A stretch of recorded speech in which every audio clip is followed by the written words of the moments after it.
Welcome back to Chalk Talk. I'm joined again here today by my good mate Josh Ring. Welcome, Josh. How you doing, mate? Yeah, good. Happy weekend to you and everything. All good. How are you? Yeah, all good, thanks. Right, so straight into things. Duncan Ferguson takes over at Forest Green Rovers, obviously local club to you up there in Stroud. What are your initial thoughts? Yeah, a massive coup, a massive signing, as big as anything probably that's happened at Forest Green, and to have a manager, sorry, of the caliber of Duncan Ferguson, just in pure status and the level of game that he's played at, is massive.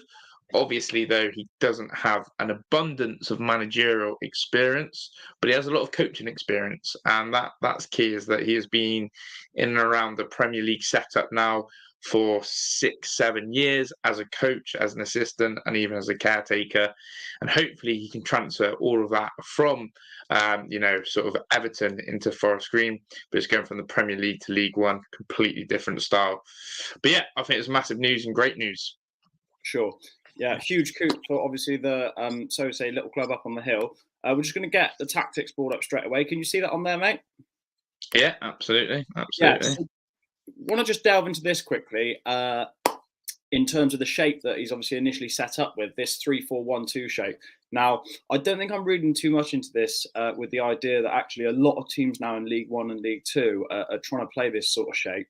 And we see teams like Forest Green, Cheltenham Town, Exeter, even Bristol Rovers, Joey Barton are now dabbling with this shape. Now, the interesting thing that I find about this is obviously with the back three, um, I feel that you get many more passing options in possession into the midfield. Obviously, you've got three at the back there, and then you have seven players in front of you in terms of passing options. Obviously, with fullbacks pushing on, Robson and O'Keefe in the wide areas. Obviously, we've got a person in the hole here as well, supporting the front two. And in terms of how the game's going with trying to create more passing options, I think it's going to be much more attractive to watch. Obviously, I think the way why some of these lower teams that perhaps don't have the biggest budget also want to try and play this shape is then because out of possession, if they do have to defend for large periods, it quite easily converts to five at the back, whilst keeping the centre of the pitch congested with a double pivot here. Centre forwards obviously can tuck in and force play wide. So if we do get a situation where the ball is in wide areas here, a lot of teams in and around this level that perhaps don't have the biggest budgets are very congested through the middle of the pitch, whilst keeping that five at the back out of possession. And then obviously in terms of transition, again, when they go forward, it's quite easy for the fullbacks, providing they've got good legs and good fitness, to push on and create overloads in these wide areas. What are your thoughts on that, mate? Yeah, well, obviously this is the system that Birchnell, the old manager, used. He went with wing backs, and he then was tinkering most parts of the second half of games into a back four. And that's the thing. I still don't think he was really sure what the best shape was. I'm not sure if Duncan Ferguson will stick with this, if I'm Mm, honest. I think that he will go a little bit more with forward-thinking players, sure. and to offer that support. But yesterday was a big example of where actually, again, Forest Green away from home had very little possession under Duncan Ferguson. The opposition had a lot more of the ball. I think it was like 62 to 38, something like that. Yeah. But what I think was the difference was that actually going forward, Forest Green created a lot more. They had a better expected goals than Shrewsbury, and also, to be honest, they had a lot more shots. They had 13 shots, but only two on target. And I think that's sort of what Big Dunk will take away. Very positive of that. I think if he has worked with the three at the back at Everton as well. Yeah. Yeah. We have to remember sort of transferring those skills. So he may dabble in this. And my only one gripe about this formation is the front Yeah. two can get very isolated. Sure. In Bakayoko and Garrett, they can get very isolated. But the number 33 on Yango, he's a very young player they signed on loan from Everton, and his support play is going to be massive. So yeah, I'm not a massive lover of this system, but when you get it right, you can be really hard to beat. Yeah, absolutely. Interesting stuff. So, just coming back onto the screen here then. Good stuff. Yeah, good analysis there, mate. So how do you? Obviously, it's a huge coup. I mean, who knows what sort of money they're paying him? I would assume that obviously he's come down for a decent salary. Is it a 3-year contract he signed?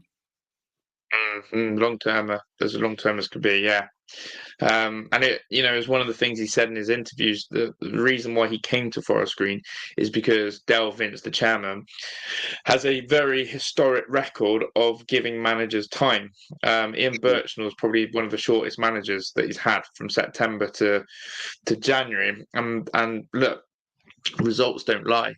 You're bottom of the league. It's hard to justify that manager staying on for any longer, when really there was no connection with the fans, there was no connection with the playing style, and ultimately, right, Dale Vince wants to stay in League One. The expectation was to survive. It was going to be a big ask this season, but have they left it too late? Is it a month too late to bring in Big Dunk? That's the big question I've got in my head. Yeah. How do you think they've compared to teams like Exeter, Cheltenham, and then Bristol Rovers, who have managed to push up to them sort of mid-table positions? Why have Forest Green not managed to be able to do that this year, do you think? Bristol Rovers and Cheltenham Town have the same manager. Bristol Rovers came up with Jerry Barton. Forest Green won the league with Rob Edwards. Rob Edwards now doing a fantastic job at Luton Town, which is absolutely incredible. So that's a big transition. A new manager comes in. You've got a whole new playing squad as well, basically, that had to come in.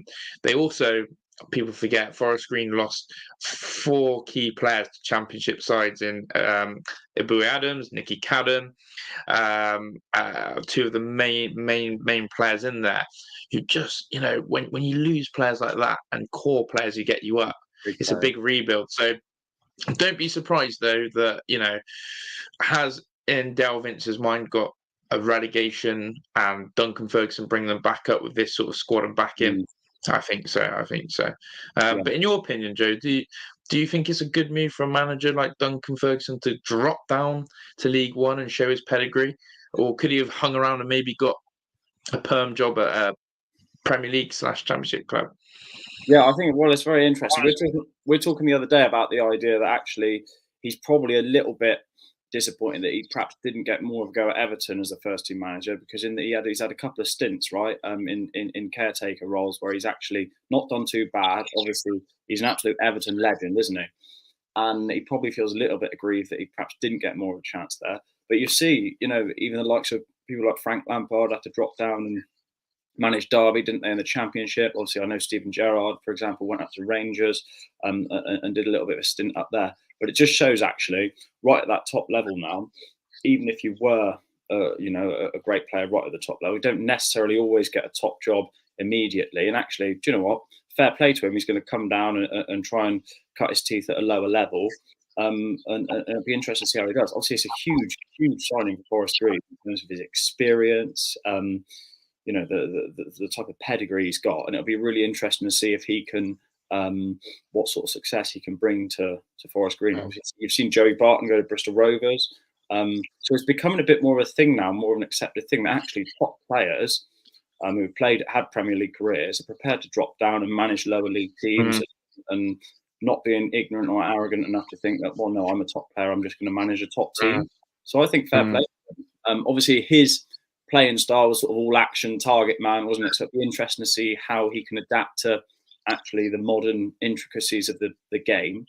But great signing for them. Obviously, if they can tie that in with, there's been talk about the new ground for a long period of time, isn't there?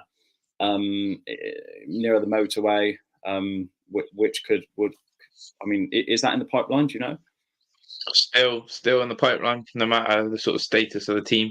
I think it's still in the pipeline, which would be good. Yeah, absolutely. No, good stuff. Well, they must have had the conversation. That's the only thing. It does look a little bit perilous at the moment, doesn't it? In terms of they're probably looking at a relegation. Is it 3 or 4 that go down? And 4 that go down, and the teams above them have got 2 games in hands. And win yesterday would have given a half a chance to sniff, but Morecambe won yesterday. Teams who were there pulling away, so not ideal. Yeah. I mean, he's not stupid. They must have, and obviously Dale Vince, they must have had the conversation that, look, it's looking a little bit perilous. They're probably looking for a view to next season and having a real go in League Two. Albeit I know Forest Green fans might not want to hear that, but that's probably what's like, right? But exciting times to come, I think, for Forest Green and Duncan Ferguson in the future. Absolutely. Good stuff. Well, thanks again for joining us today, everyone. I just want to give a little quick shout out here. Earlier on, we were using the tactics board, and Coach Tactic Board have given me permission to use this now on the streams. This is an app that I've been using for 4 or 5 years. It's a really great football app. If you're coaching, whatever level you're coaching at, to try and put your points across to your players. And I'd highly recommend it. It's free on the App Store to download, and it can really help you with your sessions and plans moving forward. Thanks for listening again, everyone. If you've enjoyed this video, please like and subscribe, and we'll see you next time. Cheers, everyone.